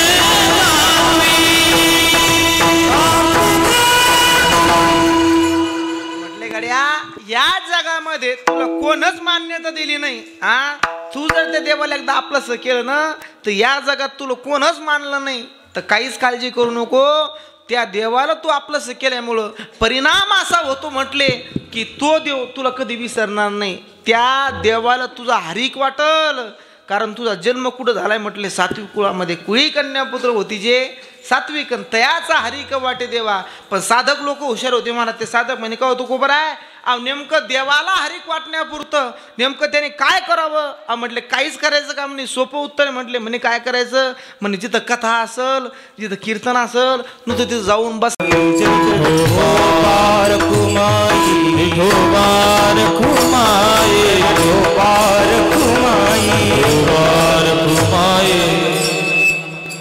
मला सांगा बाबा चहा आठवता का? ऐका 1.5-2 तास झाले महाराज कीर्तन सुरू आहे. मी त्या ठिकाणी बोलतोय, तुम्ही असे बसले येऊन. काही घेणं नाही, तुला बरं वाटलं तर बोल, काय सांग वाटलं सांग. आम्ही त्या ठिकाणी मुकाड्या बसले. तुम्ही भजन करत नाही, कोणी टाळी वाजवत नाही, कोणी मुका नामस्मरण करत नाही. श्याम महाराज मृदंग वाजवत आहे, नेवरे दादा गायन करताय, हनुमान दादा महाराज गायन करत आहे. सगळे टाळकरी पोरं सगळे यंग आहेत बरं का. पिंपळवाडीचे पोरं ते सुंदर पावल्या खेळताय, टाळा वाजवताय. आम्ही कीर्तन करतोय. साऊंडवाले दादा आमचे योगीत दादा आहे, सुंदर साऊंड लावतात. त्यांचं बोट चालूच आहे महाराज, कमी जास्त आहे का नाही. त्यांना माहिती आहे महाराज ते कसं लावायचं. मग सगळे आम्ही कामात गुंतले, पण तुम्ही रिकामे, बरोबर आहे की नाही. तुम्ही काही भजन करत नाही, मग आम्हीच भजन केलं पाहिजे असा काही मान आहे का? आम्ही उजलं घेतलं का हे? तुम्ही केलं पाहिजे का नाही? मग करता का भजन? पुरुष मंडळी नक्की खरंच मै शपथ घाला एकदा. तुम्ही म्हणा मुर्दीन मिळत आपल्याला काय करायचे, आपला का गणगोते का कोणी आहे की नाही. मी गेला आमचं नाही, जवळचाच तुमच्या गावातला बरेचसे नातेवाईक तुमच्या गावात. मग एकदा पुरुष मंडळी हे पा या ज्या महिला आहेत ना कुठं पुढेचे मानत येलं आरक्षण आहे काहीतरी, आपल्याला काही नाही महाराज आहे की नाही. म्हणून एस टीच्या गावातल्या चपराशापासून तर एस टीच्या कंडक्टरपर्यंत महिला पुढे. पण आपण कुठे आहे महाराज? आपल्याला काही नाही. त्या लाडक्या बहिणी महाराज देवेंद्र फडणवीस साहेबाच्या, आपण भाऊ नाही काही नाही आहे का नाही. आपल्याला काहीच नाही महाराज. म्हणून आपली पार्टी हलकी पडू देऊ नका. आज सत्ता आपल्या हातात आहे. म्हणून पुरुष मंडळी आता गोड हातवर करा. पुरुष मंडळी माय पुरुष म्हणतो मी. पुरुष हां जेवढे पुरुष असतील तेवढे सगळे करा बरं का. गोड भजन लाजू नका ना. करा ना असं. हां करा सुंदर करा बरं का. लाजायचं नाही. सुंदर भजन करायचं. मी जसं म्हणेल तसं म्हणायचं. टाळकरी मृदंगाचार्य कोणी वाजू नका. सुंदर भजन करा. आपली पार्टी हलकीने पडली पाहिजे. आणि जर पार्टी हलकी पडली तर पार्टी बदलायची दाट शक्यता आहे. काय झाडी काय डोंगर व्हायला टाईम लागणार नाही. गोड भजन करा बरं का. तुले हरी का नाम विठ्ठल पांडुरंगा.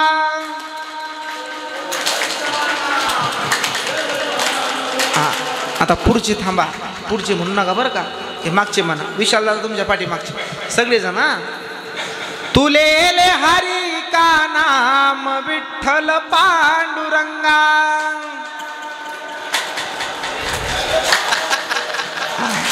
एक विशाल दादाच्या मागची पोरं म्हणताय तूच लेले. आम्हाला काही घेणं देणं. तुला घ्या वाटलं तर घे नाही तर घेऊ नको. महिला मंडळ पहा महाराज लय भारी आहे. आता पहा महिला मंडळ करा हातवर. करा लाजू नका. वा वा वा शूटिंग व्हायला दादा याचा एक फोटो घ्या आणि ग्रुपवर टाका. बंद्या हरपल्या म्हणा. ऐका गोड भजन करायचं बरं का. नामदेव जनाबाई सोपान काका मुक्ताबाई. नामदेव जनाबाई सोपान काका मुक्ताबाई. नामदेव जनाबाई मागच्या काही म्हणत नाही. ज्या म्हणत नव्हते त्या खरंच म्हणले. आम्ही काही म्हणत काय म्हणा. इतका सुंदर तुम्हाला आवाज दिले देवानं. इतका सुंदर आवाज आहे. फक्त तुम्ही भजन चुकीचं करता. माझी विनंती आहे चांगलं भजन केलं पाहिजे. आणि जर तुम्ही चांगलं भजन नाही केलं तर तुमचं आयुष्य त्या ठिकाणी कसं होणार आहे. काळ घेऊन जाणार आहे महाराज. म्हणून चांगलं भजन जीवनामध्ये केलं पाहिजे बरं का. इतका सुंदर आवाज आहे महाराज याल विशाल दादा. इतकं सुंदर भजन करतात. पण भजन कोणतं आणतात कुठून लिहितात आणि कोणत्या गाथ्यात आहे हे अजून मला मेळ लागला नाही. काय भजन आहे महाराज. महादेव संन्यासीन कसा झाला गणपती. आणि तो पाहिलं तू नव्हती आणि मी नव्हतो नाही सांगितलं असतो तुला कसं झालं गणपती आहे का नाही. हे भजन आहे महाराज यांचे. हां काय भजन करते काही सांगताच येत नाही. एका गावात मी सप्त्या कीर्तन होतो. मग गेलो त्या गावात सप्त्यामध्ये. मंडप होता. मंडपातून जेवणा करता जावं लागत होतं. गाडी लावली महाराज आणि चाललो. हरिपाठ झाला आणि माईक रिकामा होता. त्या मायमावलीला माईक हातामध्ये घेतला आणि भजन सुरू केलं. काय होतं भजन. कामानी दरवाजाला रुक्मिणीचे दोन्ही हात. खरं सांगा ना विठ्ठला जनी संगे कायनात. विठ्ठल म्हणे रुक्मिणीला आंघोळीला टाका पाणी. मी नाही टाकत पाणी जनी तुमची. खोट आहे का आता बाबा. खरं सांगा. अहो सगळं पाठ आहे महाराज त्याच्यात. हे गात्यातलं एक शब्द नाही याच्यात. सगळं माझ्यातलं आहे. पण काय भजन करतील. वा वा. इथं लाडक्या बहिणी किती एकदा हातवर करा बरं. सगळ्यात लाडक्या आहेत महाराज. हा यानं लाडक्या बहिणीवर गीत जोडलं. लाडक्या बहिणीवर आता एकनाथ शिंदे साहेब 1500 हप्ता देतात. भरभळ्या महाराज. टाईम लागत नाही. भरभळ बाईची जात तवाच भरभरती. 1500 हप्ता देतो. मग लगेच त्याला एकनाथ शिंदे साहेबाचं गुणगान गाणं सुरू केलं. रोज त्या ठिकाणी एक भजन होतं आणि त्या भजनात तिनं गुणगान गायला सुरू केलं. कोणाचं शिंदे साहेबाचं. मग तिने गीतच जोडलं महाराज. गीत काय होतं ऐकायचं का. जाताना दर्शन घ्यायला होतं. 50-50 100-100 देसाल का म्हणतो बा. शिंदे साहेबावर गीत जोडलं महाराज. काय होतं गीत. लाडकी बहीण नवऱ्याची दईन. लाडकी बहीण नवऱ्याची दईन. हिच्या मशीन डोक्यात शिरली. आता मशीन डोक्यात शिरली सारी.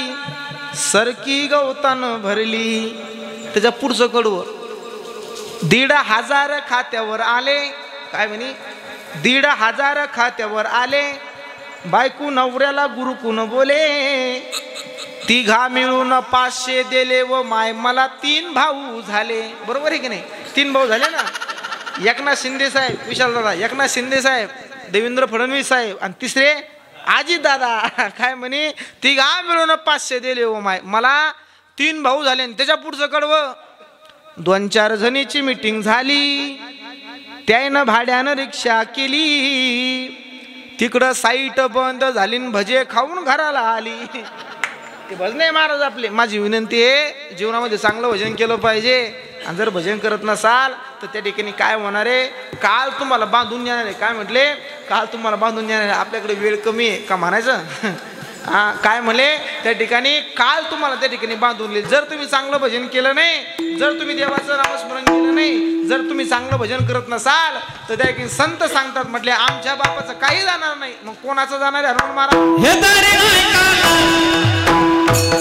मग दुसरा नाही हे दरी नाही हे जरी नाही काल मग दुसरं येईल. हे जरी नाही काल सरद सरद से बंदवा कळवा म्हणेन सरद से बंदवा बांधून घेईल सरस सेवंतीवा. काळ बांधून घेईल सरस सेवंतीवा. ओय कालनाथ औ मुझे काय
माझ्या राजाचं माझ्या देवा माझ्या राजाचं नाव किल्ल्याचं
सुंदर महाराज बरं का. चिखली परिसराचं नाही तर बुलढाणा जिल्ह्याचं वैभव आहे. कोण? आमचे हनुमान दादा बरं का. तोडणे महाराज. चिखली तालुक्यामध्येच काय तर बुलढाणा जिल्ह्यामध्ये आमच्या हनुमान दादा तोडणे. त्याचबरोबर नेवरी दादा सुद्धा सुंदर गायन आहे महाराजांचं बरं का. त्यांच्याकडे जोरदार टाळी वाजवा एकदा. वा वा क्या बात आहे. अभिमान असला पाहिजे महाराज अशा लोकांचा. आपले माणसं आहे, आपल्याला कौतुक करायचं नाही तर कोणाचं करायचं.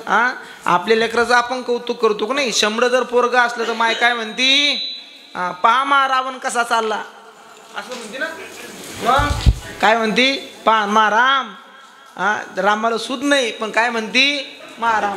ऐक हो महाराज. तसं हे आपले आहेत ना, मग म्हणलं पाहिजे. मन मोकळं केलं पाहिजे कधी माणसानं, म्हणलं पाहिजे कडे. वा सुंदर आहे. सुंदर हनुमान महाराज त्या ठिकाणी सुंदर गायन करतात. आमचे नेवरी दादा सुद्धा गोड गायन करतात. बघा जर तुम्ही भजन करत नसाल तर म्हटले काय, सरत सेवटी बा काळ बांधून नेईल. तुम्हाला काळ काय करल, बांधून नेईल.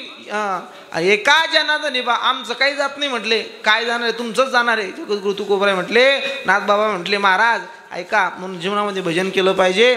ते सुद्धा चांगलं झालं पाहिजे. आपलं चालू होतं गीता भागवत करीती सर्वन अखंड चिंतन विठोबाचे. एवढंच नाही तर जगद्गुरु तुकोबराय म्हटले, जो हिताच्या ठिकाणी जागा आहे, ज्यांचे मायबाप धन्य, जो सात्विक कुळामध्ये जन्म घेतो, ज्यांचा हरिक विठेवरच्या मालकाला वाटतो, जे गीता भागवताचं श्रवण करतात, जे विठोबाचं नामचिंतन करतात, अशाची जर मला सेवा घडली तर माझ्या दैवाला पारंवार राहणार नाही. तुका म्हणे मज घडो त्यांची सेवा आणि परी माझ्या दैवा पार नाही. दादा आपल्याकडे वेळ कमी म्हणून बरं का, शेवटी म्हणा वाटल्यात चाल तुम्ही. बघा म्हणून जगद्गुरु तुकोबराय सांगतात की आशांची माझ्या जीवनात सेवा घडली पाहिजे. गड्या तुका म्हणे मज घडो त्यांची सेवा. यांची जर जीवनामध्ये माझी सेवा घडली तर माझ्या दैवाला पारंवार राहणार नाही. अभंगाचा भावार्थ असा असेल हे काही सांगू शकत नाही. आपलं कीर्तनी त्या ठिकाणी वेळ झालेली आहे. 5 मिनटं माझ्याकडे शिल्लक आहे 11 वाजण्याकरता. पण प्रत्येक कीर्तनामध्ये मी आवर्जून 5 मिनटं घेत असतो. का घेतो महाराज, त्याचं कारण असं आहे, रोज कीर्तन आहे, रोज त्या ठिकाणी काही ना काही सांगत असतो. रोज कीर्तनामध्ये 5 मिनटं घेतले जात असतात. कशाकरता, एवढंच सांगण्याकरता फक्त की जीवन जगत असताना माणसानं संगत चांगली केली पाहिजे, पहिली गोष्ट. दुसरी गोष्ट, आपण ज्या स्वराज्यामध्ये जीवन जगतोय ते छत्रपती शिवाजी महाराजांचा आपल्या अभिमान असला पाहिजे. आणि तिसरी गोष्ट, आपण ज्या मायबापानं आपल्याला जन्म दिलाय त्या मायबापाची मान समाजामध्ये खाली जाईल. असं कोणतेही कार्य आपल्याकडून घडले नाही पाहिजे. नंबर 1 ती म्हणजे जीवनामध्ये संगत चांगलीची केली पाहिजे. कर्ण होता महाराज, कर्ण पण देवांच्याची वाह करावी असा पराक्रमी कर्ण होता. देव म्हणायचा वाह करणा, तुझ्यासारखा पराक्रमी राजा नाही गड्या. करणा शाबाश, काय गड्या तू इथला पराक्रमीस म्हटले राजा, तुझ्यासारखा माणूस नाही. कोण म्हणायचा? देव म्हणायचा. देव होता अर्जुनाच्या पार्टीचा, कर्ण होता विरुद्ध पार्टीचा, पण देवानं ज्याची वाह करावी असा कर्ण होता. पण चुकीच्या संगतीत गेला, बर्बाद झाला महाराज. बर्बाद झाला नाही रे दादा, बर्बाद. कोण? कर्ण म्हणतो मी. शकुनीच्या संगतीत लागला, दुर्योधनाची संगत झाली, बर्बाद झाला महाराज, बर्बाद. प्रजेच्या संगतीत गेला, ते सगळी कुठं नाव नाही राहिलं, कुठंच नाव नाही. तुम्ही ऐकलं कधी शकुनी वाईन बार? ऐकलं नाही महाराज. लोकांना टपरीला नाव दिले नाही. ऐकलं का? दुःशासन का धावा, बाबाचा धाबा आहे पण दुःशासनचा नाही. नावच नाही महाराज, कुठंच नाव नाही. कर्ण बर्बाद झाला आणि संगतीत ज्या गेला तोही बर्बाद झाला. म्हणून माणसं संगत चांगली असली पाहिजे, पहिली गोष्ट. दुसरी गोष्ट, शिवाजी महाराजाबद्दल आपला अभिमान असला पाहिजे. आपण सहज म्हणतो महाराज, सहज म्हणतो राजे तुमची या काळाला गरज आहे, तुम्ही पुन्हा जन्माला या. काय म्हणतो आपण? ओ राजे तुमची समाजाला गरज आहे, महाराष्ट्राला तुमची गरज आहे राजे, पुन्हा जन्माला या. पण मी म्हणतो अरे राजांनी जन्म घ्यायचा कशा करता? हे बघण्याकरता की माझ्या स्वराज्यामध्ये जे स्वराज्य बनवलंय मी, त्या स्वराज्यामध्ये आज सुद्धा डीजे लावले जातो आणि पोरं डीजेवर दारू पिऊन नाचतात, तर म्हणतात बाई वाड्यावर या, हे गाणं लावतात. हे बघण्याकरता कशाने घ्यायचा राजांनी जन्म? हे बघण्याकरता की ज्या स्वराज्यामध्ये, अरे मी त्या ठिकाणी स्वराज्य बनवलं, त्या स्वराज्यामध्ये आया बहिणीची इज्जत त्या ठिकाणी वाचवली जात होती, त्या स्वराज्यामध्ये आज बलात्कार होतात. हे पाहण्याकरता कशाला घ्यायचा महाराज राजांनी जन्म? बरं ठरलं महाराज की राजांनी जन्म घ्यायचा, पण मी म्हणतो अरे माझ्या राजांनी जन्म घ्यायचा कुठं? श्रीमंताच्या घरात का गरीबाच्या घरात? कुठं घ्यायचा महाराज? एक वाक्य बोलू का? जर राजाला जन्म घ्यायचा असेल तर कोणाच्याही पोटी राजा जन्माला येणार नाही, त्याला जिजाऊची कुश लागते महाराज. आणि ती जिजाऊची कुश, राजांना जन्म घ्यायचा असेल तर जिजाऊची कुश लागणार आहे. आणि आपण त्या ठिकाणी काय करतोय तर आपल्या पोटातल्या पोरी मारतोय. जिजाऊ कुठून जन्माला येणार आहे? विनंती तुम्हाला, पोटातल्या पोरी मारायच्या बंद करा, तेव्हा राजा जिजाऊ जन्माला येईल. आणि जिजाऊ ज्या वेळेला जन्माला येईल तेव्हा छत्रपती शिवाजी महाराज जन्माला येतील. म्हणून शिवाजी महाराजाबद्दल आपला अभिमान असला पाहिजे. सगळ्यात महत्त्वाची गोष्ट सांगायची म्हणजे आपल्या पोटातल्या पोरी मारू नका. गण सरकारनं बंदी आणली महाराज, उघड बोलतो मी खरं बरं बोलत नाही, बरं बोलत नाही, पण खरं मात्र बोलतो बरं का श्याम महाराज. म्हणून विनंती आहे, एवढं कार्य ते मी केलं तर तुमचं जीवनाचं सफळ सार्थकता होईल. सगळ्यात शेवटची गोष्ट सांगणार आहे, फक्त माझ्या त्या ठिकाणी आपली वेळ झालेली आहे, पण 2 मिनिटामध्ये सांगतो आणि सेवा संपन्न करतो. थोडं लक्ष देऊन ऐका. इथं सगळ्यांना पोरी महाराज, पोरी असतील नसतील अशातला भागच नाही, सगळ्याकडे पोरी आहे. फक्त पोरीचे मायबाप ठाकले, झाडावर जाऊन बसले, सगळ्याकडे महाराज. मी की तुम्हाला मागत नाही, मला काही देऊ नका, मला काही लग्न करायचं नाही, राहिलंय मग अजून म्हणून राहिलो बरं का. ऐका महाराज बरं का, सगळ्याकडे पोरी महाराज. घरी गेल्याच्या नंतर एकच काम करा बरं का. सगळ्या महाराष्ट्रामध्ये सध्या एवढी बेकार कंडिशन आहे की आपल्या समाजामध्ये असं झालं, बाकीच्या समाजात नाही, मुसलमान समाजात नाही, बाकी कोणत्याच समाजात नाही महाराज. असं फक्त आपल्याच त्या ठिकाणी आपलेच बावळ झाले महाराज. शाह नकुई रक्त म्हणतात, आपलेच बावळ झाले. एवढी विनंती, काय करा, घरी जा. घरी गेल्याच्या नंतर पुरीला एका रूममध्ये घ्या. रूममध्ये घेतल्यास नंतर आतून दरवाजा लॉक करा आणि तिच्या पायावर लोटांगण घाला. रूमच्या आत कोण पाहत नाही महाराज. काही मान सन्मान ठेवू नका, तिच्या पायावर लोटांगण घाला आणि तिला म्हणा, बाई तुला एवढी विनंती माझे हात जोडून, हे बघ तुला काय करायचं ते कर, पण समाजामध्ये तुझ्यामुळं तुझ्या बापाला खाली पायाची वेळ येईल असं कोणतेही कार्य करू नको महाराज. एवढं करा फक्त, काही नाही. घरामध्ये जा, तिच्या पाया पडा महाराज. खूप कठीण काळ आहे अहो, आपल्या पुरी पळून जाऊ राहिल्या महाराज, खूप कठीण आहे. अरे माहिती असतं त्या बापाला माझी लेकी तिचं मला लग्न करायचंय, थाटामाटामध्ये मी तिचं लग्न करणार आहे, सगळं बापाला माहिती असतं. सगळं करतो महाराज, रात्रंदिवस तडफड करतो, शेतामध्ये जातो, काम करतो, रात्रंदिवस त्याची धावपळ सुरू आहे. त्याला कशा करता फक्त माझ्या लेकीचं लग्न करायचंय कळतं महाराज. त्याला बाप येतो, बापाचं काळजी महाराज, त्या बापाचं सगळं करतो, पाहुण्या रावण्याकडे जातो. पाहुणं हे बघा माझी लेक आहे बरं, एक विनंती करतो तुम्हाला, हात जोडतो महाराज पाहुण्याच्या, फक्त माझी लेक तुमच्या पदामध्ये घ्या. कोण म्हणतो असं? बाप म्हणतो महाराज. सगळं करतो, सोयरीक होते, लग्न ठरलं जातं. लग्न ठरल्यानंतर आता 8 दिवसावर लग्न आलेलं असतं.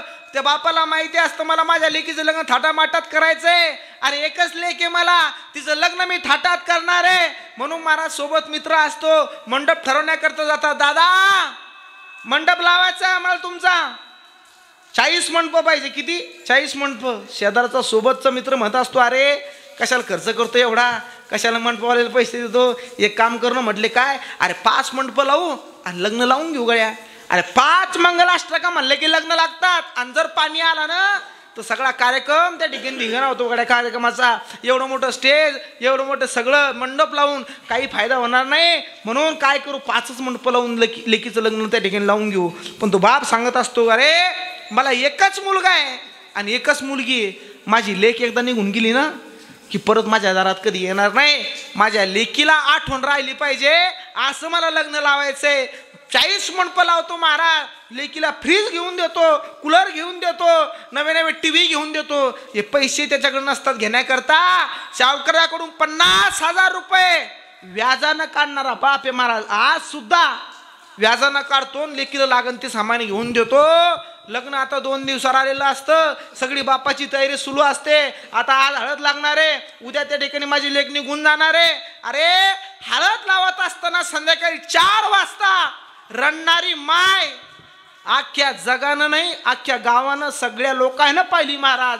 पाहुण्या रावण्या सगळ्यांना पाहिली की माय लेकीच्या गाळाला हळद लावत असताना रडते.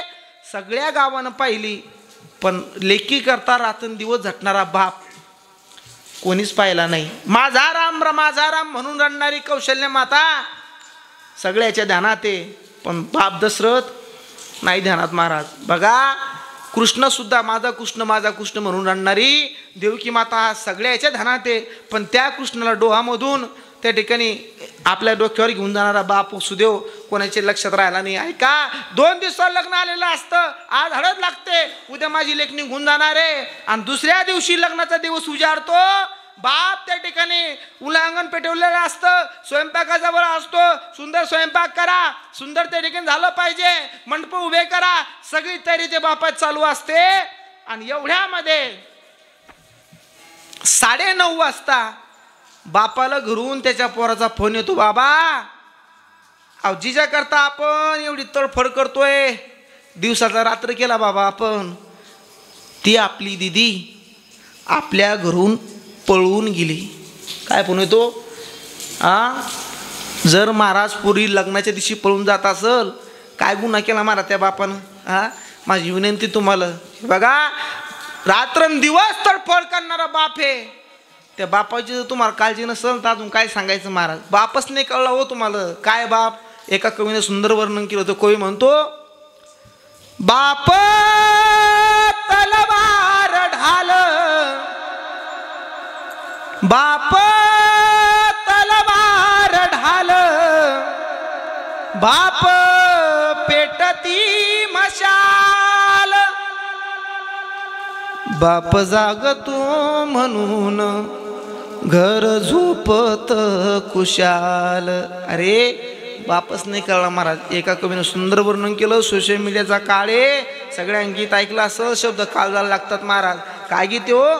तो कवी सांगतो, उरामधी माया त्याच्या काळ्या मेघावानी, दाखविना कधी कुणा डोळ्यातल पाणी, झिजू झिजू संसाराचा गाडा हाकला, घडीभर तू थांब जरा ऐक त्याची धापर, लय अवघड आहे गड्या उमगाया बापर, उमगाया बापर. अरे जो बाप रात्रंदिवस कष्ट करतो कशा करता, माझी लेक आणि तिचं मला लग्न करायचंय, रात्रंदिवस धडपड करतो महाराज, शेतामध्ये जातो इच्छू पाहत नाही साप पाहत नाही महाराज, रातच्या लाईने शेतकरी आपण सर्वजण शेतकरी आहोत, शेतामध्ये जातो रातच्या विच्छू पाहत नाही साप पाहत नाही, कधी तो बाप साप चावून मरल काही गॅरंटी नाही महाराज त्याची, कधी शॉट लागून तो बाप मरल काही सांगता येत नाही, कोणाकरता करतोय महाराज तो बाप, कोणाकरता, अरे फक्त तुमच्या करता करतोय महाराज, फक्त तुमच्या करता करतोय, तुम्हाला विनंती आहे त्या बापाची मान समाजात खाली जाईल असं कोणतंही कार्य करू नका. मी म्हणे विशाल दादाच्या वाढदिवसानिमित्त कीर्तन झालं आणि ते कीर्तन माझं भरोश्यामधलं संपन्न झालं आणि त्या ठिकाणी सुंदर झालं आणि माझं कीर्तन सफल झालं असं मी त्या ठिकाणी समजेल महाराज. बरं का, एवढं करा फक्त, तुमच्या बापाची मान समाजात खाली जाईल असं कोणतंच कार्य करू नका. ज्ञानेश्वर माऊली ज्ञानराज माऊली ज्ञानेश्वर माऊली ज्ञानेश्वर माऊली